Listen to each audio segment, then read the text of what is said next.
in this get rich quick society, I think there's a lot of people who fail to realize like the slow growth is the best growth. We kind of estimate. Everybody does. Right. You know, but once you get into it, whatever it needs, you're going to do. Some of those price points you're doing, it's high risk, high reward, you know, and sometimes you look back and it's like, yeah, we made $40,000 and that is a lot of money. Don't get me wrong. But if you made $40,000 on a $3 million project, something's wrong. Well, welcome to the Beyond Wealth podcast. Denise and Frank Slupe. You guys, I'm so grateful that y'all came. You're all very busy people juggling flipping and also full-time jobs. So it is a journey and a lot on y'all. And so I'm super grateful I got some time to hang out with you. So yeah, we're excited to be here. Yeah, appreciate the invite. Welcome. So we actually met, there was a flip. I was helping a client in Vestavia and we were looking at one house that was honestly needed to be flipped. And I talked to someone and they were like, oh, you should check out this flip just right up the road, you know. That's right. And you found us. I found you guys and we checked it out. We almost did a deal. It kind of fell apart, which was unfortunate. Yeah, I got to brag on you. You did a good job because if you remember, I know Denise does, that you talked us into doing it for what was the top that your clients could do. Yeah. And so we did agree to it. And so you did a good job of pushing and talking us into it. And then in the long run, I guess we ended up putting on the market, which turned out better for us. So not for you. Yeah. But, well, and ultimately, like I said, I think everything happens for a reason. And, you know, the way both of y'all dealt with that situation were so gracious on that deal and being willing to be open to, you know, really gifting a good amount of equity to this couple. Which is fine. It didn't end up working out. But it made them nervous. And that was fine. Yeah, and it's fine. Yeah. But y'all just dealt with it so graciously and so thoughtfully. And so, like, yes, it was business, but it also was people. And then we've kept this rapport and conversations going over the years. And I've always, you know, been impressed with our conversations. I was like, I have to have y'all on. I appreciate that. That's nice of you. Yeah. So that's kind of how we met. But since then, we've kind of had conversations, talked. I've done some flipping. You've done some flipping. And we just kind of built that up. But really, let's talk about the bedrock of actually what makes it happen, Denise. I don't know about that. Oh, yeah. Oh, yeah. So you're kind of the numbers of the business. Yeah. I'm the administrative paperwork numbers kind of part of Gotcha. it. Yeah. Let's go back to the beginning. You all just kind of tell the genesis of the story of like how you started doing this. And I think just to preface this whole thing, why I wanted y'all on is because you all still work and you do this on the side and do it very well. So let's start about where that idea came from and why you did it. Well, Oh, boy. I'll start by saying we've always done something on the side. I don't know There's what always it been a is side about hustle. us. We've always had a side It's hustle. our hobby. Yeah, our kids will tell you the stories of the things that we've brought to the family to do. But it's just always been important to us to continue to find other opportunities. So I think as a family, we've always had an interest in houses and turning over properties, because when we first got married, we just would buy a house, live in it a little while, fix it up, move. And so I think that was the genesis of us and the interest in doing it. And how many houses have we had just personally that we've moved? We have moved 10 times. Yeah. Wow. So it's been a bunch. As a primary residence. We've also already had like 4 or 5 secondary homes that we've. So we've just in like vacation areas, lake and the beach and stuff like that. But yeah, in our early years before we had all the kids and the responsibilities and the possessions that you gain through all these years, we moved about every 2 years. Wow. So, yeah. So I'm curious, were you swinging the hammer? Were both y'all in there painting walls, or would you hire that out and kind of manage the projects? We have always hired it out. I'm not that handy. I'm a salesman. I like to sell and buy. It just it's fun. Okay. And that's what I do full time, which really gives me a good bit more flexibility if I'm out riding around and seeing my customers' clients. I sell a lot of printed cups, printed merchandise, and work for a paper and chemical company. So it really is flexible enough that I can also check on properties that we have invested in and bought and want to follow up on. I love the thought, because I think there are a lot of jobs out there where there's unleveraged time. So I think of my brother is actually he's an air traffic controller, and subsequently, because of air traffic control, you have to have, they just built into the day so you can have rest. They have a lot of time off. Like they actually work like in an 8-hour shift, they almost work like 4 or 5 hours of actual work. Right. And they have 3 hours off. It's crazy. And so I think about that unleveraged time of like, he could be searching for property. I'm like, I've talked to him, I'm like, we could go look for properties on, wholesale them or something. But all that to say is you found gaps in y'all's time to acquire properties, check on flips and stuff. Right. Yeah. So was your first, early flips was just personally, we live in it, and you lived in a flip basically? Yeah. And they were not always in really bad condition. Some of them just needed some sprucing up. But we just didn't really have the financial wherewithal to buy another property, invest in another property. So our investment in our primary home became the way we started. That's awesome. So how long did y'all stay in that phase of like, we're going to do our own primary home before you jumped the leap and did a house totally separate? That was just, we're going to buy it, we're going to fix it up and sell it. Oh boy, I'm not good with the years. But we did our first independent flip, outside of our primary in 2021. Okay. And we really started rolling in 2022. So we really haven't been doing it very long. But as Frank mentioned earlier, we did some properties, developed a lake property and some other things. We've done some other real estate. That one that we rented for a while and then sold it. Yeah. So there's been a few other ones. There've been a few in between going back over the last 20 years. But to really focus on it like we have has been about the past 3 years. Yeah. True. I love, in this get rich quick society or the instant gratification, I think there's a lot of people who fail to realize like the slow growth is the best growth.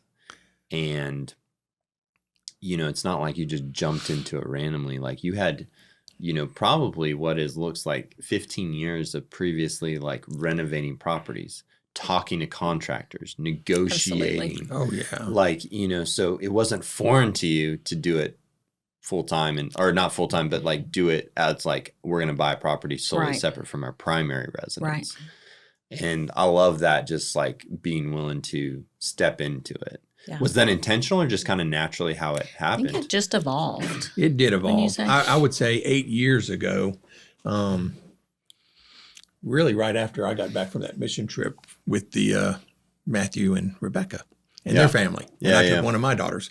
And we had a really good time because Matthew and I really connected just talking about real estate. And so we got back from that, and Denise and I were looking at moving. We had a pretty good sized house. We wanted to downsize some. Yeah. And so we sold it, and we were looking for another house. We bought a little one for temporary. So that's where we're just picking up. It was like a shell game. Yeah. So we landed permanently. So ended up, we looked at a house that we really liked, the location and the view. And so we were thinking about it, and then we found out somebody snagged it. Well, it was Matthew. So You said, I know the guy. Yeah. I said, I know the guy. And Denise goes, I really want the house. And he was doing it as a flip. It was in great shape, but it was very dated. It needed a good bit. So we did talk him into selling it to us the day that he bought it, that he closed, and we closed. That's awesome. And so I said, we'll do all the work, we'll do everything. And so I guess from that point on, because he had already offered once or twice, he says, you ever find a house? Because he knew that we were doing some. Right. You want to do something together. And then we did. And we found some that we've done together, like the one that, you looked at. You looked at a couple of them. Yeah, that's that great. We've done with them. So, that's great. So I think that's when it got more serious 8 years ago. Yeah. Where you kind of like, and it's so great that the relationships led you. Yes. I think sometimes like, yes, we can create a pathway to life, and, we can put the best laid plans, but sometimes we just like, it's just a relationship to another thing that you look back and you're like, wow, look what happened. Yeah. That's crazy. Yes. Yeah. So I'm curious as to when you've looked for, these primary homes for that 15, let's talk about that 15-year period. What were some of the things you were looking for when you walked homes and said, A, this is my home, especially like this is where you're going to raise your kids and all that. So that's your primary focus, right? Right. But your secondary focus is what's the potential for down the road of investing? And we're probably going to leave in 2 years. And Right. So what were the filters you kind of used as you walked homes and looked for real estate? I would have to say the first, and which everybody says is the most important, is the location. Mm-hmm. And so when we decided we wanted our children to go to the Vestavia school system, we started looking at that area. And back when we first bought the first one, they were not that expensive. And they're expensive now. Wow! But we even took it a step further, and we did get one that was on the golf course. So we took that one and we did a lot to it. We actually went up, and I think that was probably my favorite house. And then we started looking down the road that we wanted. There's always something that that we want different. Yes. Or you live in something you for a little while. Yes, with everyone. And your family dynamic changes. And so I think that was location. So we ended up that we have had 3 houses on the golf course. Yes. But, those 5 in the neighborhood. And 5 in the neighborhood. Yeah. So that area with the elementary school, and the country club location to everything, 31 is really good. And we discovered that with each one as we sold it, just the market just kept getting better and better. So, yeah. What about you, Denise? As you filtered from, a mom's perspective, a wife's perspective, what were you looking for? Because you were like, also, I think in the back of your mind, you're like, okay, if I have to live in the flip of this bathroom getting done, what are we going to do? Like, what bathroom are we going to use? Yeah. And we've been fortunate that sometimes we've had another house that if we had to move out temporarily for the big part of the renovation, we could do that. Okay. And that's been a little painful for our daughters as we put them in, little tiny houses trying to get through some renovations. But that's been some of my favorite memories when we're all on top of each other, all watching one TV instead of spread out in a roomy house. It's been great. So they might argue, but it was yeah. But I think when what we're looking for, or what we were looking for, ended up being what everybody's looking for. You want a neighborhood that you feel welcome and is functional, and the same with the home. And I feel like just by what we were trying to find, just sort of created what was sellable. So yeah, it's I'm so big on flow of a house.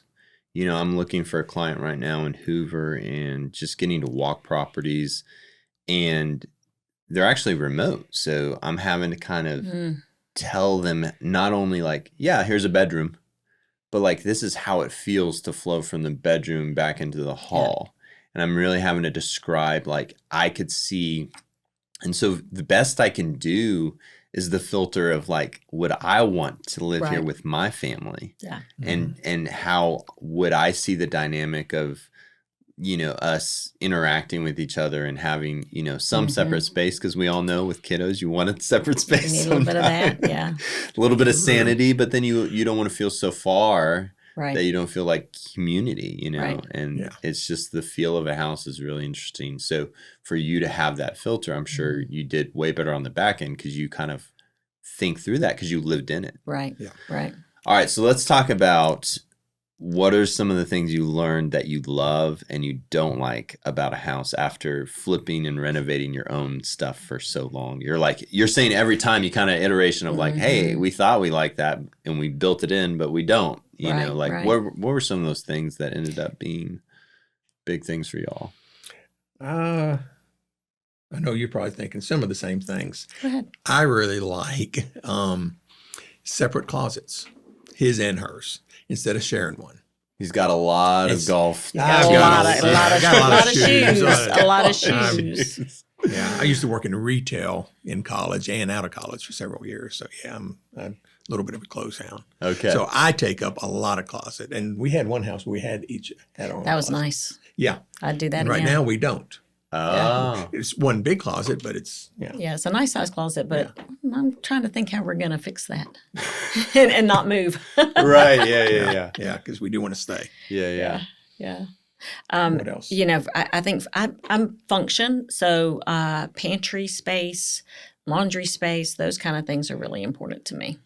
Yep. Would you say your laundry space, like you want it to be a separate room or just an easy access? For me, separate room that I can close the door. Yeah. In case Put the mess. in case it's gotten a little out of hand because Put it the mess happens. over Yeah. Yeah. That's awesome. Yeah, as we're walking, there's been a couple that have had kind of their own room, and I get the kind of oohs and ahs from the wife of like, oh yeah, that's great, So, which I would probably too, because I do my own laundry as well. So I enjoy kind of knocking that out and helping out. But okay, And so laundry. what everybody else loves the big kitchen. Yeah. And the openness, the open concept. We still love. Yeah, I think there's correct me or give me your thoughts. I think there's a little bit of a pullback from the open concept in the sense of there's too open. Mm-hmm. Like I feel like people are wanting a open space with a kitchen and kind of den and like a communal living area, and then they want like another pocket that is like a respite space that they can get away a little bit. I think absolutely. Well put. Yeah. So I think it's interesting because, like I said, a lot of people have opened up spaces and liked it, but then they're like, but where else do we go when we don't want to be here? Mm-hmm. Or when the kids are playing with something really loud and are trying to get a little bit of peace and quiet. So, yeah. And there's, in walking some of these, I'm not a big tri-level fan personally, but there is something very functional about them because they typically have your main living area, a pocket up to your bedrooms. I live in a tri-level right now, and I don't love the look of it exterior. I don't necessarily love having to go up the steps, but there's a functionality to it, because the living spaces are kind of up and away, just a little bit of a separation. Right. We have a main area, and then we do have this downstairs where when the boys, it's time, we just say, hey, 30 minutes. Y'all go downstairs because you're really loud. Yeah. And they wrestle and, they're bored for the first 5. Yeah.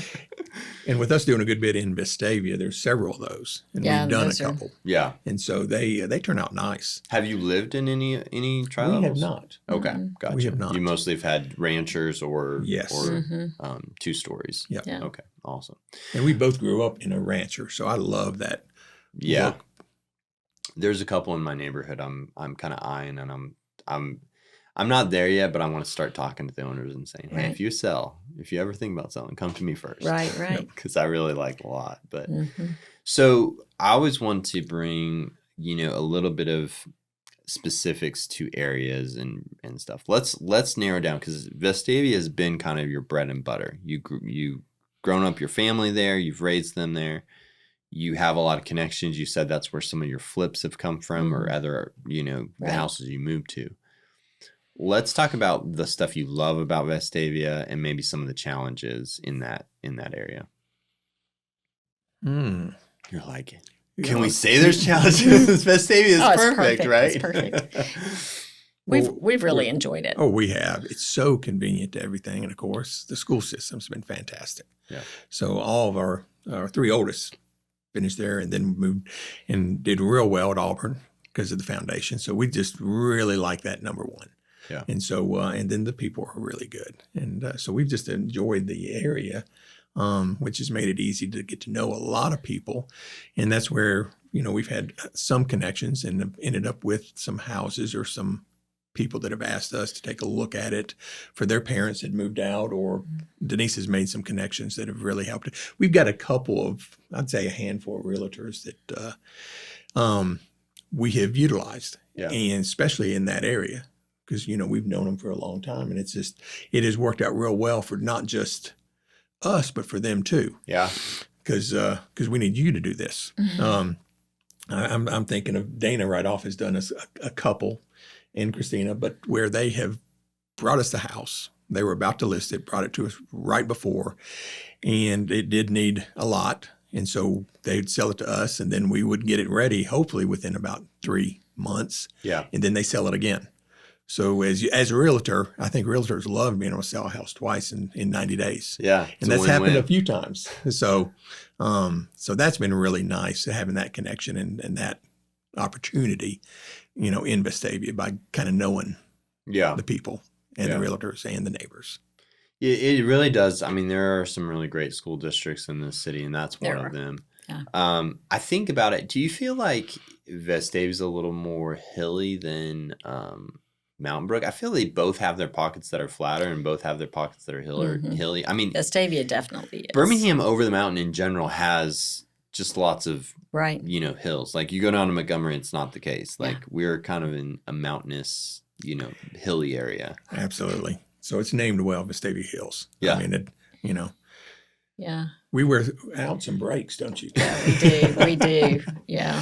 How does it, have you had any issues or had to do any, like basement, water remediation stuff and kind of get into some of those things? Ooh, yeah. The first house we did over in Vestavia, we had a good bit of water we had to contend What street with. was that on? Wedgwood. Yeah.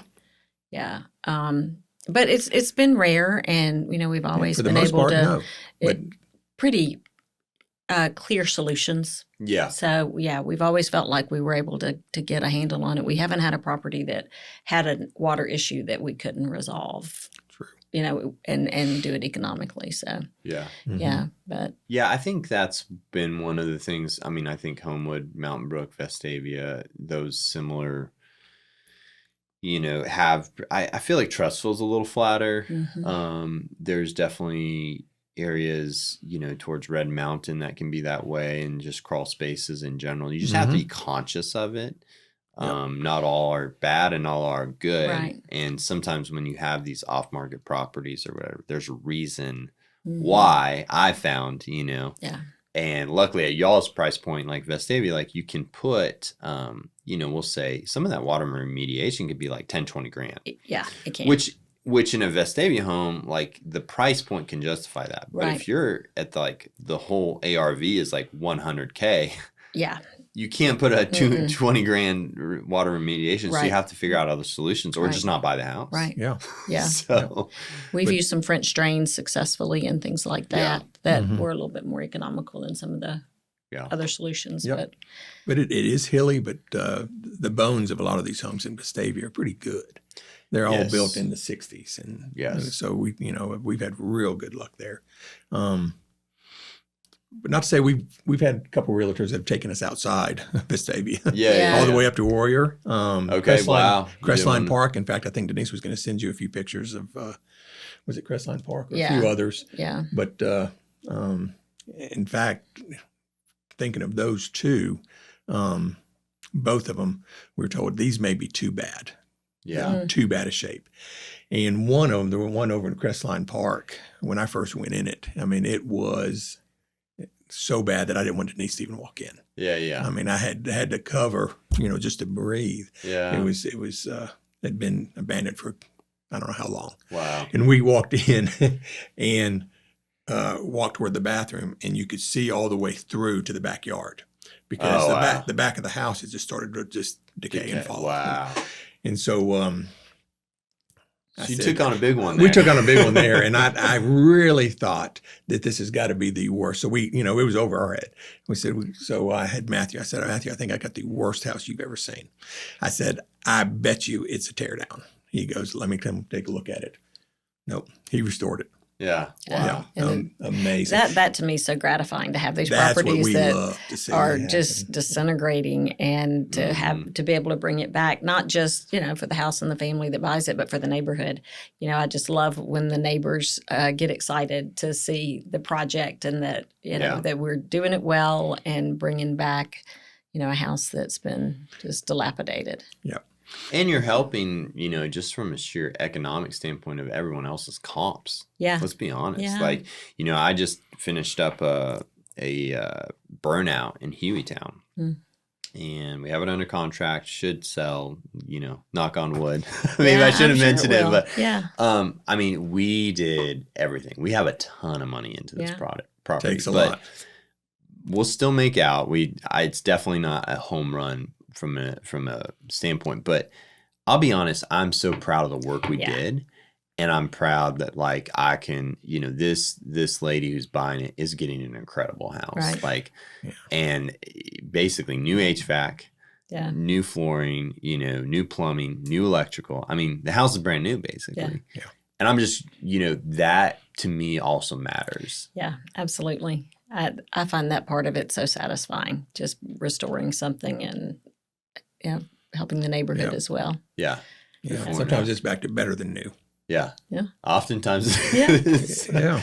But going back to, Vestavia and these 60 houses, the wood was just better back then. It's, it wasn't, grown as quickly. And so it's just literally stronger wood. Mm. I've had a lot of success with houses built between 50 and, 60s to 70s. Like the quality is really, really good. You deal with some issues of insulation, they weren't, HVACs, they weren't built considering HVACs. So you're having to get a little creative with how you put them in and having to create more space for them. But the build quality has just been great. Where else have you flipped that you've really liked outside of those pockets? Well, we just mentioned Warrior and Crestline Park, which I think Crestline Park's a neat area. Yeah, why the Warrior's kind of odd to me because it's so far. Yeah. You had to like manage something from so far. That was because we did not even see it that often, but it was one of those homes that had a lot of builder's grade in it, so it wasn't built great. It's just a nice home and fairly close to an elementary school. Yeah. So Dana said, "I don't think you're going to like this," but she goes, "It's a good opportunity and it's pretty reasonable." And after I went and looked at it, I was thinking, you know what? This doesn't need any walls. Didn't need anything major. Just needed everything just replaced. Yeah. The renter had been a rental, and so the rentals had just abused it. It was just needed everything. Yeah. And so what was really nice is Matthew and his gang, because there wasn't anything major. It was just replace everything and paint and outside and a little bit of landscaping. How quickly did that? Was it 60 days? 60 days, yeah. Quick. Yeah. That's so that was kind of fun. Yeah. But you're right. That's kind of not what we normally do. But yeah, it's kind of the opportunity cost versus the drive and the managing and all that kind of stuff. And it was one of the more profitable ones. Yeah. When it was all said and done. Did real well. Yeah. Well, let's dive in a little bit to the numbers, right? Because everybody has criteria. Sometimes flippers will look at ratios. Sometimes it's, percentage. Sometimes it is a flat fee of what we want to make. If we're not making $10 on this flip, we're not doing it, you know? And other people are like, I'm fine as long as it's 20% or whatever it is. Being the numbers, I'm going to go to you, Denise. What are you guys looking for when you kind of underwrite a property and say, this is an opportunity? I'm sure some of it is the pocket and like we know this community, we want to bring a good product to Vestavia, we'll pick it up. But kind of and being kind of that you're doing it on the side, like what are y'all looking for to profit out of, flips, give or take?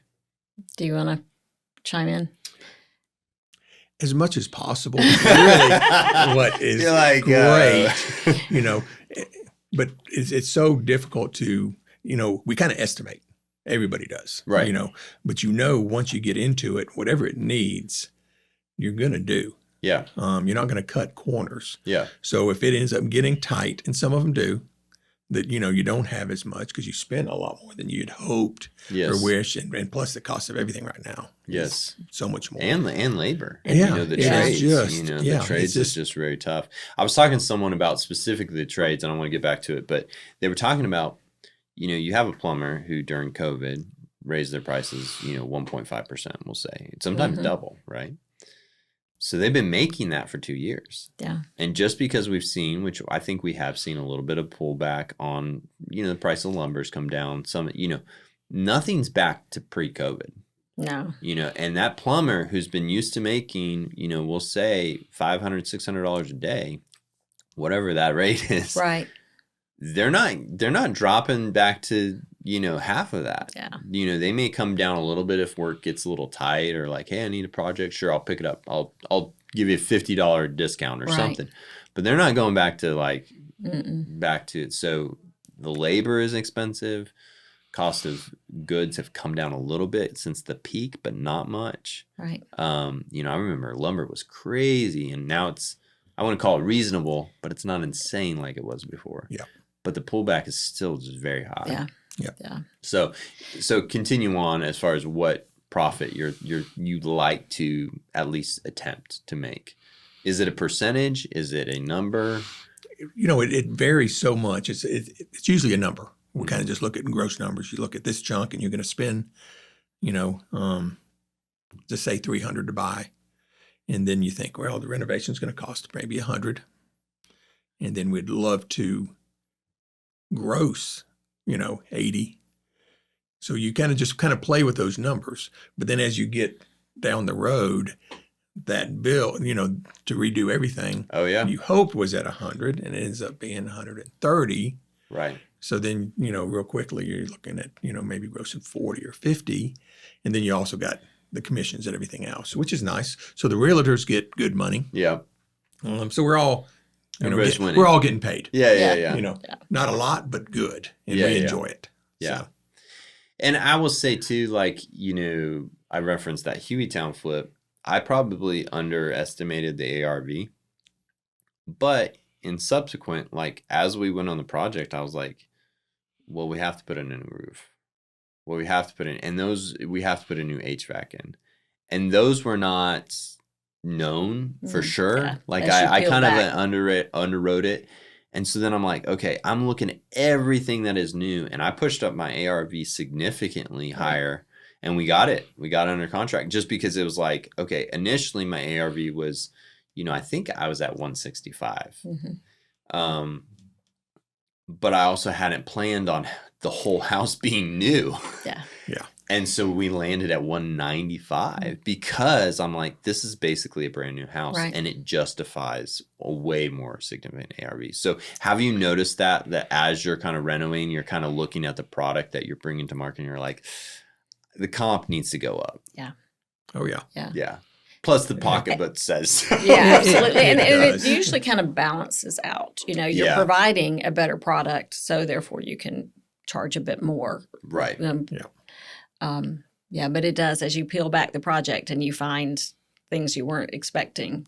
And we're learning to kind of mentally build that cushion in, not necessarily specific to, Yes. but to have that cushion. And we've been fortunate that all of ours have come out fine, just varying degrees of fine. So, Yeah.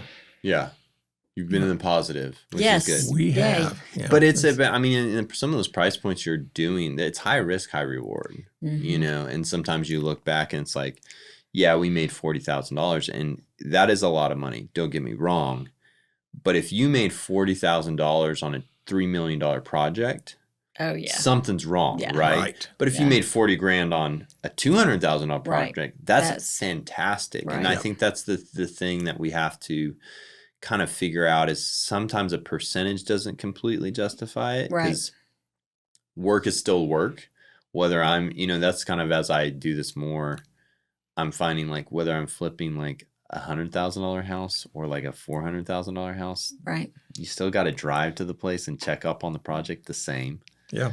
You still like, you Yeah. know, And you're and still so it's like, investing 3 months to 4. yeah, you're still investing money. And so there's this variable that I'm finding as I do projects, and I'm sure y'all do too. It's like, where is this happy medium Right. of the risk we're taking, Right. the effort we're putting in, the profit we're getting, and then the intangibles Right. of like, we enjoy doing this and Yeah. we enjoy helping the community and bringing a great house to the market for a family. Right. Yeah, We're our kind of sweet spot has been between the 150 to 400 as far as the purchase price. Right. And I just feel comfortable there. We've done a little bit of over that, but that's getting harder and harder to find as the market It is. ticks up. So we'll have to kind of reevaluate Yeah. what our threshold is. We have a very weird market right now, and I've pulled stats, and I'll be doing them again. Last month was very odd. We had listings were climbing, which is positive, but sales were down. Mm. And I think what we're seeing is a couple things. I think just economy wise, we're finally seeing some of the rates affect our economy and the slowdown, which is probably what they wanted, with the Fed. But on the flip side, I think that the product, the housing supply that is done well and renovated is flying off the market still. Yeah. But the stuff that's subpar, everybody's like, I don't want to sign up for 7% interest rate for this subpar house. Not going to settle. I'm going to wait. Yeah. Yeah. But that house that's really done well is like, okay, fine, throw all the cards in, Yep. And we do find a lot of the younger clientele, they do like it done and done nicely. Versus, the way we did it and the way we're encouraging our daughters to, buy something that needs a little bit of work. It doesn't need to have a lot, but live in it, fix it up. Build your equity while you're in it. And that's what we have young adult daughters, and that's what they're doing.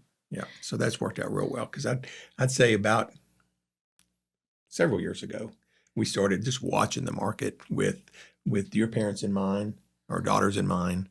And I think we've even bought one or two thinking, well, let's make an offer. This seems like it's a really good deal. One of the girls may want it. And if not, then we have a backup plan. We'll redo it. We'll put it on, so that's been rewarding. Yeah. Let's talk about how the flipping, the live and flip for a while with kiddos. How did that work for y'all's dynamic? Just you're like, did it work? I know. I'm glad they're not here to answer that question because they'd argue. But as I said, we've always had side projects as families and side businesses and things like that. So I think our family just sort of understood that that's we're all going towards a goal of growing our investment and maybe moving to a bigger property or whatever. And everybody just kind of understood. There was a little bit of pain here and there, but yeah. Seemed to be worth it. Yeah. Jocelyn. And you said, I heard one time someone was talking about like just the stats of like families who do well and are healthier. And one of the contributing factors was like they went camping together. And I think when you talked about like moving into a small house and kind of roughing it, maybe not camping per se, but those experiences, like it is a bonding thing. Going through difficult times together is proven to be a bonding experience for people. And, I'm sure through the years you saw that even though it was tough in the moment, it built a relationship with and I hadn't girls. thought about it like that, but that's a good point, Todd. You guys just went on a bunch of camping trips. That's why we're averse to camping. You already had your struggles. You're like, we're already making it hard enough. I try to incorporate my boys. I've got two boys, and they kind of loathe it when I'm like, hey, we got to go visit a flip, and all that. And they're like, no, not a property, But I know that I'm teaching them. You are. Absolutely. And they may push back a little bit, but I think down the road they're going to remember like what it was like to see a property through the eyes of as an investment, or to look at, what labor looks like. I mean, I've put them to work on properties, and sometimes when they're like, life's hard, I'm like, I can show you what a really hard day is. Right. Your life's not hard. Let me show you, and then work alongside some of the guys and gals who work on these properties. I mean, that is a hard day's work. Yeah, I'll show you that. Yeah, no doubt. It does make you really appreciate the laborers. I mean, they do. It's hard. Yeah. It's and to me, there's a couple things I will not do, because there's an art to it, putting up drywall and like floating it in and everything. Like there's an art form to that to make it look good, and you can tell when someone's good at it and when someone's bad. You really can. I've got a lot of respect for those flooring guys too. When they lay down the poly, like you can tell if someone really has a good technique and it's all smooth, and other guys, you're just like, they did not know what they were doing. So, and bricklaying. I've never done bricklaying. So, and I haven't either, but I just have seen good and bad. Because a lot of times we move doorways or windows and got to get it patched and work. That or is fill actually, in. yeah. That's a great thing. So I actually have a house in my neighborhood. They did that. They moved some of the windows, made some bigger. They actually pulled out a lot of brick and rearranged that. I was like, did you overdo it? But all that to say, so the grout lines on the patch versus the grout lines on the original house aren't even close. And you can see the patch. They painted it, because you kind of typically have to paint after massive patches. Yeah. Painted and all that, and it's still clear as day where they patched in. Yeah, that's unfortunate. It's bad. Yeah. And So, I mentioned it. My wife's like, about. "Don't say anything," like blah blah. And I'm like, "But look, this house is like." Yeah, I I won't see say it anything. real quick. Yeah. But it is crazy. Yeah, like even if you just mount literally the pattern of the brick and the grout lines, it would have been perfect. But they didn't even come close. Yeah. So that's interesting. That does make sense. Yeah. What are some other things of like quality control stuff that you've had to catch, or like through the years you kind of picked up on, like these trades need to really be dialed in, like tile work or other stuff that you guys are Frank does a really good job of checking properties frequently, and he's good at catching things early. I enjoy it because I go by often enough. Right. And I think we did one house. I know I've mentioned Matthew several times, but we did one house with him. He never went in it. He has such good foreman subs that, it goes real well.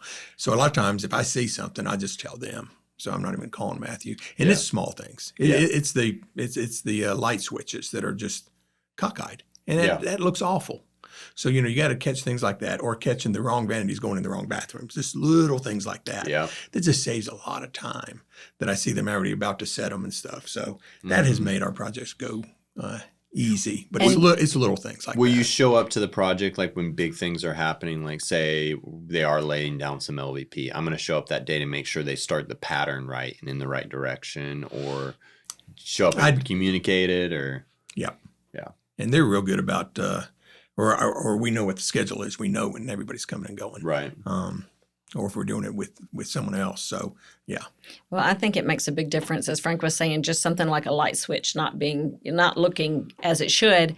It makes a potential buyer go, okay, well, if that's not right, then what do I not see? And are they paying attention to detail 100%. On those things? So he's very particular about the smallest details, but I think that really expresses how important it is to do it right. It needs to be in the right positions exactly. Yeah. Because, when they're not equal or exactly set right above, a double vanity sink, it just looks awful. Yeah, casts like poor shadows and stuff. Yeah. There's a couple changes we made on the Hueytown flip, and I keep referencing it, but it's the most recent project. But like the electricians put the closet door light in the wrong spot. And then the people who placed the door failed to acknowledge that it was the wrong spot. So everybody, so they did it to the way the drawings were. So we're like on the doorstep of closing this house, or not closing, but like taking it to market. And I open up the closet door, and there was a window, so I don't think it was caught before that. And it was a little bit darker. It was the evening. And I'm like, where's my light switch? And I had to go up and around the door to the light switch. And I was like, no. So we had to shift the door, the door had to swing from the other side, and they had to patch it and all that. And I think there's a lot of people who had been like, it's fine. Just make it'll be they won't care. That won't matter. And it's just like, dude, I cannot let that go. It's like you said, it's in the small details that breathe quality. Yeah, true. And so, that's really key. Last thing I wanted to kind of circle back on is, we talked about the family dynamic and, the live-in flip stuff, which sounds fun, but also challenging at times. Talked about the areas of Vestavia, other pockets I'm sure that you've kind of expanded on.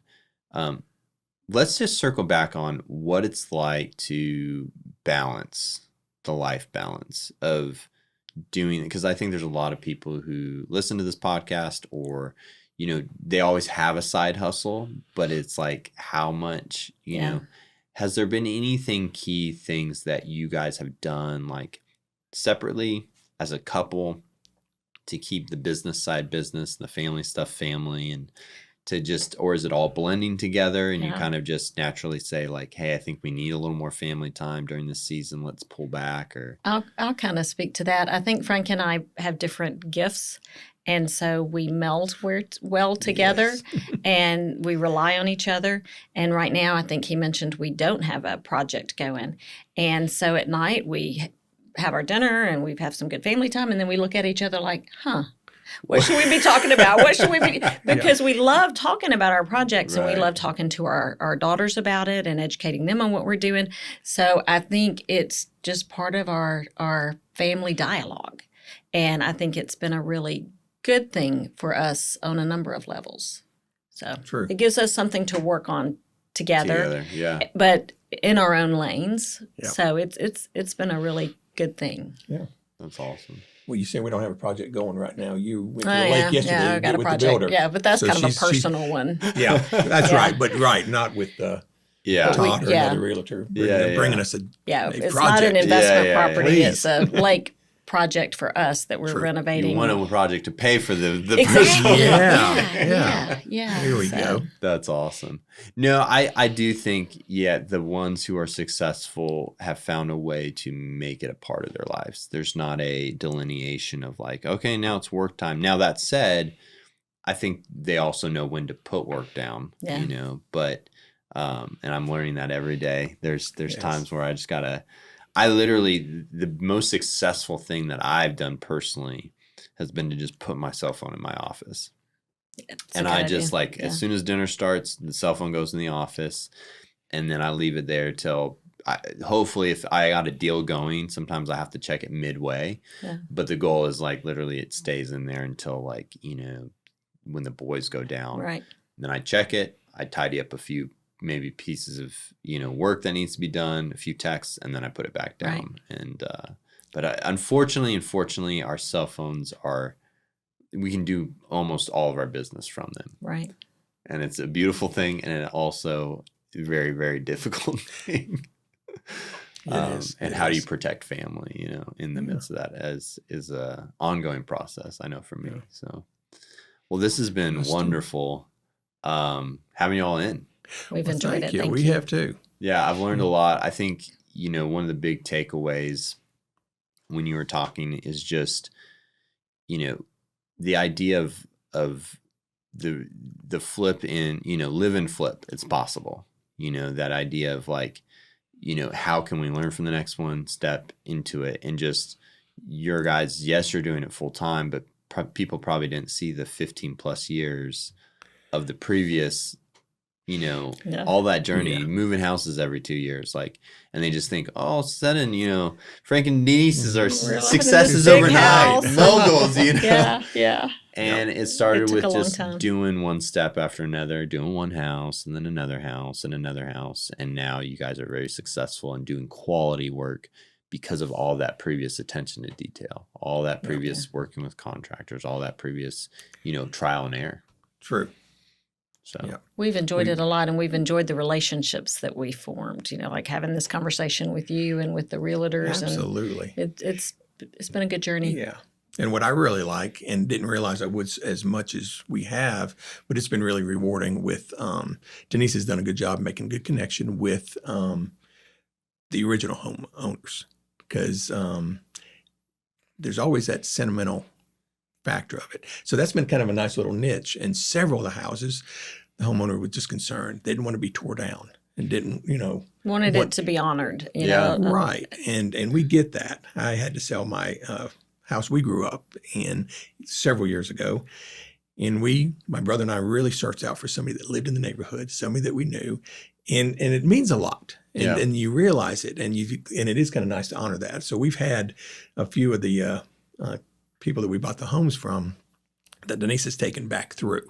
That's wanted awesome. to see it when it was done. It's a lot of fun, yeah. And so when you add that little factor, that is kind of nice. And, everybody might inherit a home like that, or could have been their parents and they've, have taken it over and don't know what to do with it. Yeah. Or maybe it's they're already going through a hard time, having lost a family member or a parent or something, and all the emotion that's wrapped up in that. And it's just kind of nice to walk with them through that. Yeah. And then to bring it back full circle, and there's usually a young family moving in, and that's just kind of a nice circle of life moment. Yeah. That's awesome. Yeah. So that's been rewarding. Yeah. And I love that from our beginning interactions. Yes, it is a business for you, but it's a people business. And you know, I think that was what I was always impressed with you. And then I finally met your better half. You know, you all are about the people. Yeah.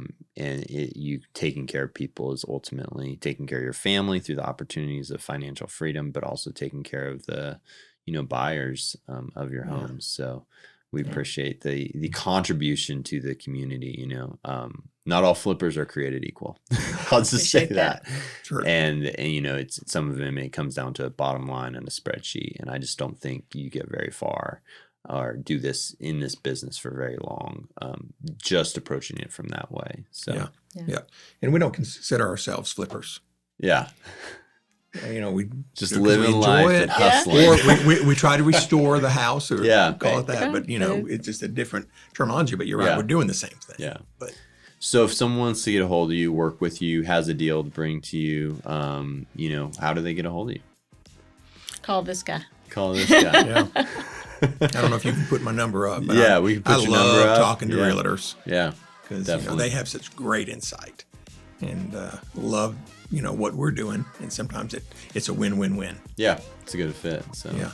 Well, thank you for the time. I know y'all are very, very busy, and so it was an honor to have you here on Beyond Well. So thanks so much. All right. Y'all have a great week. You bet. You too. Talk to you later.